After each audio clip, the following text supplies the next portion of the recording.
তো hello, good morning guys. তো সকালবেলা আমি দোকানে চলে এসেছি, এসে দেখি মুরগি নেমে গিয়েছে। তো আমি আর দেরি না করে তাড়াতাড়ি দোকানটা রেডি করে আমিও দোকানের জামা কাপড় পরে রেডি হয়ে গেলাম।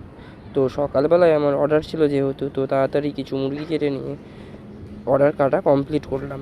তারপরে যখন একটু বেলা হলো, আস্তে আস্তে কাস্টমারের চাপ বাড়লো, তো তখন আমি একে একে কাস্টমার ছাড়তে লাগলাম। আজকে যেহেতু শনিবার ছিল, তো বাজারে একটু হালকাই ছিল, তার উপরে ছিল মেঘলা ওয়েদার, যার জন্য কাস্টমার আস্তে আস্তে দু একটা করে আসছিল। তো আমিও আস্তে আস্তে একটা দুটো করে কাস্টমার ছাড়ছিলাম। তারপরে এই দাদা এসে অর্ডারের মালটা দাদা নিয়ে গেল তার। এবারে যখন দুপুর 12টা একটা বাজতে লাগলো, তখন কাস্টমারের চাপ একটু বাড়লো।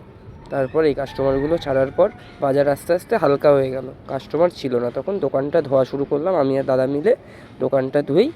এবার এখন আমাদের দোকান ধোয়া কমপ্লিট। তো এবার আমি বাড়ি যাই। সবাই ভালো থেকো, আমার চ্যানেলটাকে সাবস্ক্রাইব করে দিও। তো টাটা।